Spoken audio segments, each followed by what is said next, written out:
Hello you guys, my name is Jai and welcome to my channel. I'm back with another video from Tell, and this is the disturbing case of Family Feud murder. I'm a fan of Family Feud, so I'm interested in what this is about. I have no clue about it, so sit back, relax, and let's watch.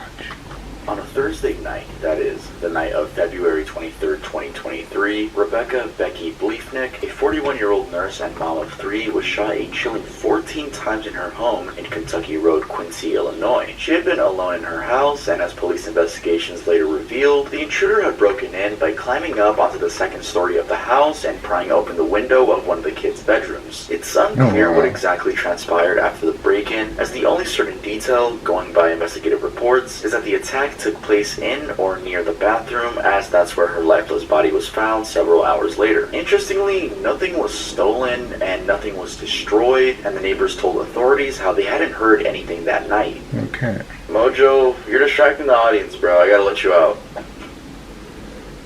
Get your ass out. However, as detectives dug further into this trivial murder, it quickly became apparent that it was all the work of 39-year-old Tim Bleefnick, Becky's husband, who had not only gone to great lengths to conceal the crime, but also demonstrated a streak of behavior that just didn't help his case. This might also be the right point to mention that just 3 years before the murder in 2020, Tim was a contestant on Family Feud, and his comments on the show are a little bit incriminating. Now, we're gonna get to that later in the video, but I believe where we should start is the day of the murder. So we already know that Becky was alone at home, a fact which naturally raises the question, where was the husband and the kids? Well, they were all together, just at a different address, Hampshire Street in Quincy, Illinois. This was a rental property about a mile away from Becky's address. This is where Tim lived, as they were going through a messy divorce. The three boys, aged 12, 10, and 5, had all spent the night with their father, and they were spending their day at school, which was still in the Quincy location. Now let's pause there. Wait, so he left the children at home to...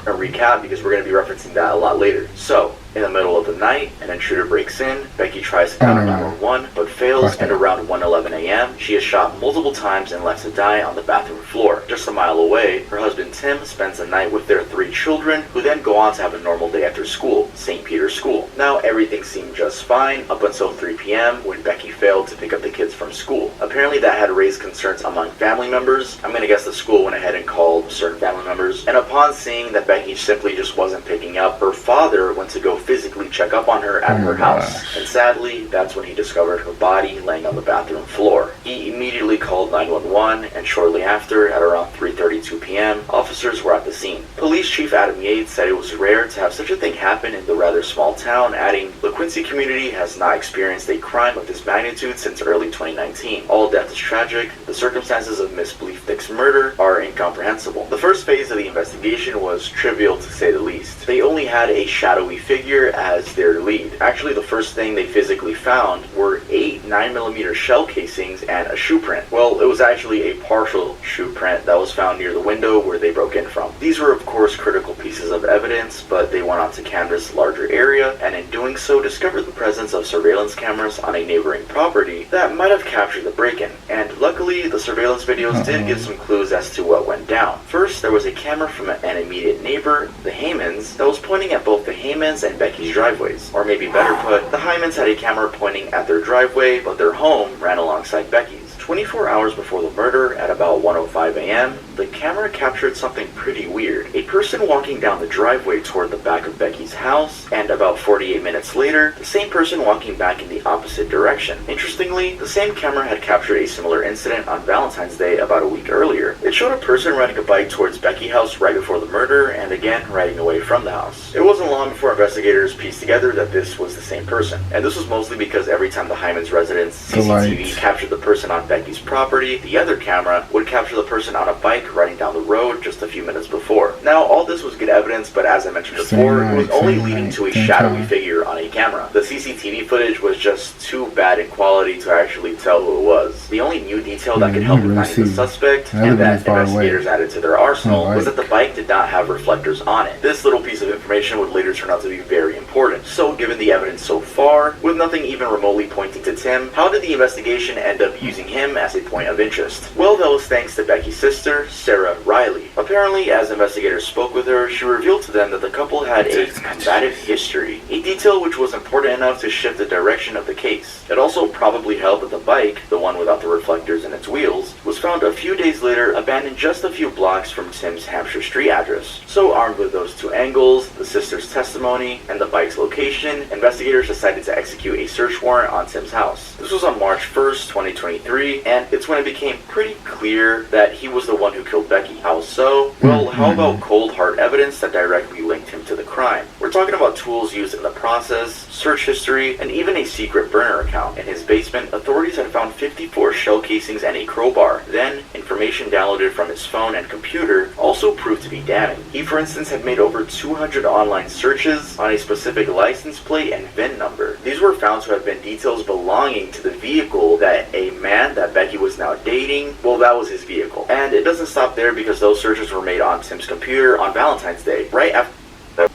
after the camera on the Hyman's property had captured someone going up Becky's driveway. The car in question had been parked in her driveway, and so it was easy to connect the dots. Tim had gone to Becky's house, gotten the vehicle's information, biked back, and then did some research with the information that he collected. He had also done other online searches, such as how to make a homemade pistol silencer, how to open my door with a crowbar, and how to clean gunpowder off your hands. And like I said, he also had a burner account. Investigators found that he had a fake Facebook profile going by John Smith, and he had used that account to look at a bike that had been on sale on Facebook, a blue Schwinn bike that had no reflectors on the wheels. That bike was believed to be the same one that investigators found abandoned a few miles from his address, and the same one on CCTV footage. All that put together, you can probably see how he had tried to hide his tracks up until that point. And even more interesting is that he was the one who called Becky's dad after she failed to pick the kids up from school. So yeah, he called her dad knowing that she would find her lifeless body. Now, so far in this case, one detail that I think carries quite some weight and that you should pay attention to is how Sarah described the couple as having a combative history. I'm gonna get into that a little bit more, but first, how did Tim's arrest even go? Well, it was pretty uneventful, really. When the search warrant was executed on his house, he was temporarily detained, being taken to a relative's house as the search went on, and then later released. There was no fuss in this detention, as sources indicate that he was, quote, very cooperative with the officers, even handing over his keys to the home and his car. The police statement on the search also reflected the same, with part of it saying there were no injuries reported during the service of the warrant. As part of the warrant service, an individual was temporarily detained in the 2000 block of Hampshire and released. He was then actually arrested 2 weeks later. This happened on the morning of March 13th, 2023, a Monday, and on the following day, he was arraigned in court and charged with killing his wife in a home invasion. This was his first appearance on court, and it too was uneventful, as he didn't even enter a plea. That means he didn't get to admit or deny being guilty, although he did invoke his right to a speedy trial, forcing the case to be tried within 90 days of his arrest. Subsequent hearings thus moved fast, and even more revealed chilling details about their marriage and what Becky had to endure. And I believe this is a right point to get into their combative history. So we've already learned that Becky's sister, Sarah Riley, was the one who hinted to detectives about the confrontations that had been going on between the couple. However, she didn't stop there, as she was a witness in court during the murder trial. In her testimony, described by news articles as chilling, she revealed that Becky had confided in her about fearing Tim amidst their messy divorce and custody battle. In a text message, she told Sarah, "If something ever happens to me,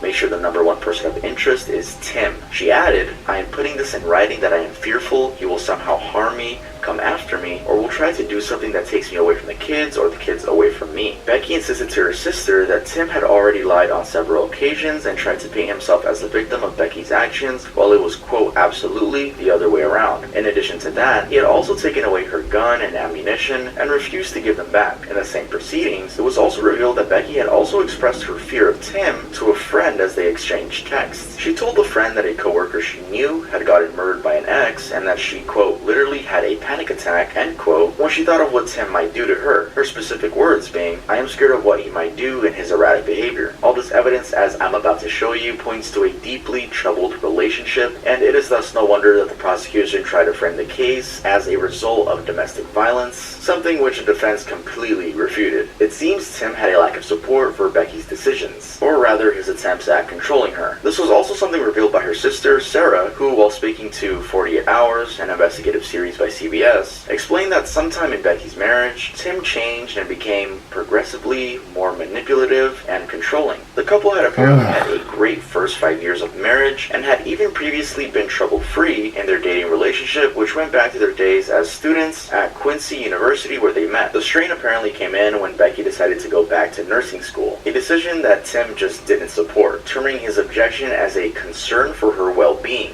Becky was, however, bent on having a career in nursing, and she did eventually get there, as at the time of her death, she was an ER nurse at Blessing Hospital. Her friend, Shannon Zanger, also in an interview with CBS, revealed that Becky had felt like she was shouldering most of the load around the house, something which was also pointed out by Sarah. It turns out that Tim not only didn't support her shift into nursing, but also never increased his time spent with their boys. His perspective, though, remained that nursing would stress her, affecting her well-being. Also, I personally found this particularly interesting, but yeah, I remember I was reacting to a video where people get in relationships, all of a sudden it's cool, then once you're married or you have children, that person, either the woman or the man, all of a sudden changes. Everything changes, and I was like, oh, that's so scary. And at the same time, I'm having children with this person. All of a sudden they switch up on me. Oh, just pray. It was actually Tim who filed for the divorce. The filing took place in February of 2021, and according to him, but there are good people out there. Trust me. Trust me. Trust me. Trust me. Trust me. The reason was that Becky, since taking on nursing, was struggling with patience and stress a lot, particularly on things concerning the kids. He described this as a shift in her personality that created conflict between them. However, that version of events was refuted by Sarah, who explained that Tim was struggling with control, and that was also his reason for wanting to leave. Clearly, there was contention as to what triggered the divorce, but what is sure is that the marriage wasn't going good. For instance, the court documents revealed that they had been fighting over everything and anything. They didn't agree when it came to money, their marital home, which Becky lived in at the time, and the custody of the kids. In fact, just a few months leading to the divorce, they both had filed restraining orders on each other. First, it was Tim who filed for an order of protection against Becky, citing that she stalked and harassed him. In the filing, he also brought up an incident where he claimed she had become combative at a parent-teacher night following a disagreement. He had a cell phone video as proof. The judge, however, never granted the order. Then, Becky filed her own order of protection against Tim. She petitioned the court by alleging that Tim had, quote, entered her residence without permission, end quote. She also brought up an argument that Tim had, on several occasions, lied about their interactions. Still, the court denied the order, but the judge ultimately ordered that the two stay away from each other's houses unless they were exchanging the kids. That was also the point when the judge ordered Tim to return Becky's firearm and ammunition. And going back to Becky's version of events, there was a lot of strange behavior by Tim that was revealed in her conversations to other people. For instance, there was a text to one friend saying, "He has screamed in my face, he shoved me in front of the kids, and has thrown things across the room." And then a text to a different friend saying, "I truly believe Tim has serious mental health problems, and he is becoming more vengeful and unpredictable." Though amidst all this, Tim maintained that it was Becky who was in the wrong. He claimed that she had lied to people that he was an alcoholic and had an affair because she was angry that he filed for divorce. Now, we'll come back to the he said, she said tussle that also involved their lawyers. But first, what was it about Tim's appearance on Family Feud that brought so much attention to the case? Well, obviously, someone appearing on a popular TV show or YouTube video and then doing an action like murdering somebody is always going to get people interested. It just is. But second, it's what he said on the show. He made a joke about the, quote, biggest wedding mistake, and he said that that was saying "I do." This appearance was in an episode recorded in the fall of 2019 and aired in the spring of 2020 on ABC. Steve, did I look? Honey, I love you, but said I do. I love my wife. I'm gonna get in trouble for that, aren't I? And it's pretty easy to see why this was brought up in the context of his murder case. Although, to be fair, the joke had pretty much nothing to do with the murder case. Investigators even said that themselves. It's just a pretty eerie thing to look back on, considering what happened in the future. Yeah, in the clip, the audience laughs and gasps, and Steve gives him a blank stare. Tim quickly sets things straight, saying, "Not my mistake, not my mistake, I love my wife." He He was sort of explaining that he wasn't talking about himself in the response. Although he soon realizes his futile attempt at correcting things and says, "I'm gonna get in trouble for what I said, aren't I?" Steve Harvey then goes on to caution him that the only way that joke would be worth it is if it got him higher on the scoreboard. Now, Tim had appeared on the show with his mother, brothers, and father, and one more interesting thing that people picked up on was his change in appearance over the years. In the show, he had this groomed short hairstyle and a friendly poise, which was quite different from his mugshot, where he has long hair. Becky's family, according to Sarah, had also noticed a change in appearance, terming it as deteriorating, and going hand in hand with the deterioration of his mental state as the divorce took its course. Anyway, going back to the murder, let's focus on the contentious gun for a bit, as that's an interesting part of the story. So, as I mentioned, Tim has taken a 9mm handgun from Becky, or more like got gifted by Becky, but then refused to return it when she asked for it. And to be clear, he had refused to return both the gun and ammunition. When the judge ordered the two to stay away from each other's residences, the judge also ordered for Tim to return the gun and the ammunition. What's interesting is that he never did, and what's even more interesting is that Becky was killed by a 9mm gun. According to Sarah,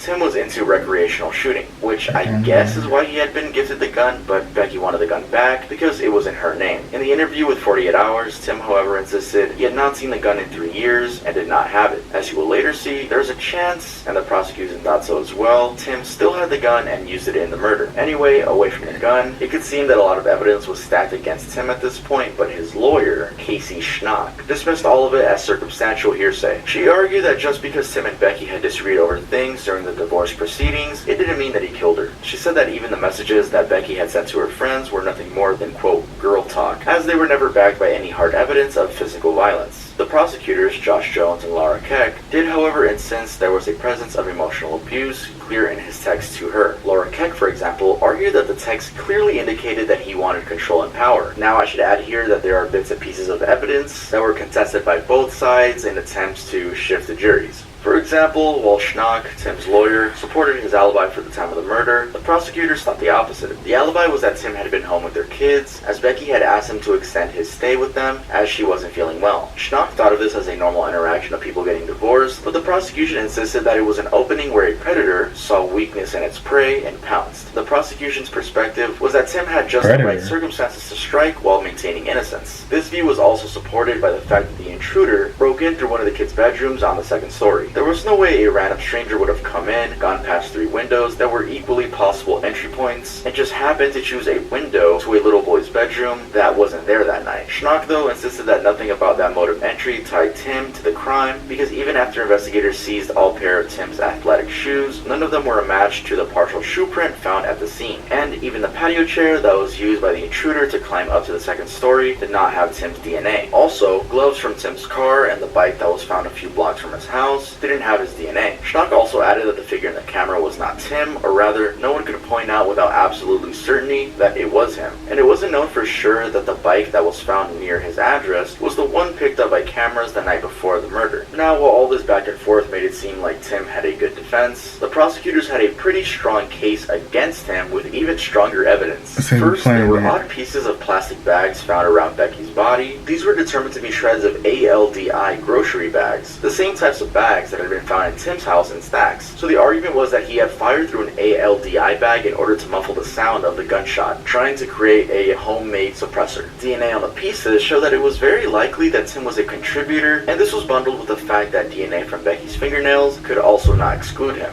Then there was the fact that Becky was killed just a week before their divorce proceedings went to trial. According to the prosecution, it turns out that Becky was trying to gather witnesses against Tim's father, Ray, because she didn't want their 3 children to be left with him unsupervised. This had apparently created unease in Tim because it would have unearthed information that he never wanted to come out. It was being alleged that Ray had a, quote, history of perversion and abusing minor children, end quote. Years earlier, although the alleged victims were not Becky's children. The judge denied the order of prosecution against Ray, and Ray's lawyer doubled down by stating that he vehemently denied the claims, and that his client had never been charged with any criminal offense in the line of those allegations. However, although none of that went the way Becky wanted, the prosecution further argued that it had meant Tim was losing control and he didn't like it. Added to the fact that before anyone knew Becky was dead, except her killer of course, Tim had brought a kid's basketball hoop to his dad's house. Josh Jones, one of the prosecutors, said that this, the hoop, was something he did because he knew Becky wasn't going to be a problem anymore. Now, away from that, the prosecution's argument about loss of control by Tim also went back to the Valentine's night incident that we talked about that was caught on the CCTV footage. According to them, it was odd to search for a VIN number and license plate more than 200 times at 1:10 in the morning. That simply showed that Tim had another obsession with Becky, and when he realized that she was spending Valentine's with another person, he must have felt like he wasn't in control anymore. Tim, though, said that he didn't care about the relationship. Lastly, the prosecutors also brought up the shell casings. We already started by pointing out that 8 shell casings were found at the scene of the crime, and also stated that in his basement, 54 shell casings were found. The interesting bit is that 27 of those 54 were established to have been fired from the gun that was used in the murder. Pretty damning, but then Tim's lawyers still maintained that, like everything else prone to human error, the expert analysis on the casings might have been wrong. And this did actually help because in the trial, which kicked off on May 23rd, 2023, when it came to the jury's decision, one juror remained undecided. However, 4 hours later, after further deliberations, the decision was reached that Tim was guilty of first-degree murder. Now, the 48 Hours documentary that I've been talking about actually interviewed Tim after the conviction. This was as he was awaiting his sentencing. What did he have to say for himself? Well, he couldn't believe the position he was in. For instance, he said, "It felt like I'm watching somebody else's life from the outside. Like, it can't be me. But the only thing I can do right now is what we're doing." And what exactly were they doing? Well, filing an appeal. This was the last hope for him to acquit himself. His lawyer Schnock said that she was disappointed but not surprised by Judge Robert Adrian's decision. She explained, "The judge didn't do anything that I wasn't expecting him to do." Jones, one of the defense attorneys, didn't let up though. She insisted that in her 22 years of experience, she had never seen such a premeditated and thought-out murder. He said that Tim had researched the murder, planned it, and shot his wife 14 times, a crime that would be deserving of life in prison. So, Tim got sentenced to 3 natural life sentences merged into 1. That means he would spend the rest of his life in prison without the possibility of parole. Also, while the judge refused a petition by the media to unseal the case documents, it's pretty clear from the impact statements how Becky's family viewed Tim. Sarah, for example, reminded him that his crime would forever impact the future of his children, who were already suffering. She told him that he probably should have Googled childhood PTSD amidst his other internet searches of homemade silencers and VIN numbers. Sarah's message to the world was also pretty clear. If someone reaches out stating they're in danger, make an active effort to make sure they're safe. Now, following Tim's arrest, the 3 children were placed in custody of Becky's parents. Sarah then went on to open a GoFundMe page to help cater for funeral expenses, as well as future expenses of the boys. Another goal of the fundraiser was to establish a scholarship fund under Becky's name, with that maybe being a way to emphasize her generosity and compassion, both part of the attributes mentioned about her on the fundraiser page. Anyway, as of making this video, the GoFundMe was at $125,000, with the goal of $250,000. That GoFundMe page also helped identify where Tim is at now, post-sentencing. As in the updates, it states that he had been transferred from Adams County Jail to Graham Correctional in Hillsborough, Illinois, where he would serve his sentence. For the first 30 days, he would not be allowed to make calls, receive messages, or even have visitors. The page also states that as of August 23rd, 2023, the 2 families were, quote, still embroiled in legal processes and battles for the security and best interests of Becky's sons. Overall, this remains one of the saddest murder cases involving a married couple, not only due to its gruesome nature of execution, but also the kind of trail it left behind. Becky's family statements after the ruling and Becky's obituary particularly speak on that last part. Part of the statement talks about how the boys, aged 12, 10, and 5 years old, were robbed of a loving, devoted mother, and would have to face life with the truth that their father murdered their mother. Elsewhere, Becky's obituary, without going too much into it, revealed how dedicated she was to both her profession and the general services of others. She had, for instance, at one point been nominated for the International Daisy Award, which honors exceptional care given by extraordinary nurses. She was also a volunteer at her kids' school and a local nonprofit dealing in animal rescue. But yeah, rest in peace to Becky. Yes, absolutely. Alright guys, it would be nice if you could leave a like. If you're new to the channel, it would be nice if you could subscribe. This video was slightly different. I know I've been introducing more single topics rather than the list videos I usually make. This was another single topic video, so let me know if you guys like the single topics. It seems a lot of people like it. Yeah, it was cool. Yeah, shout out to TUV. Yeah, it was sad and unfortunate. Like I said, stated in the video, you never know who you're marrying. All things can be good. All of a sudden, this person changes. You never know what they're about. And having kids, praying that the kids won't have this type of energy, this type of personality, I should say. Yeah, but I just say, just know your worth and know that you deserve the best. And like, yeah, because you never know if things can go. But I just said, just pray on it and wish for the best, and just continue to just be yourself and know that you already know what you want. I know I'm going a full like circle, but it's just I don't know, because this could be good, and you never know who you're marrying or having kids with, you know. But all I should say is just wish the best for yourself. I should say that. Wish for the best and just pray on it and just wish the best. Wish the best. That's what I'm saying.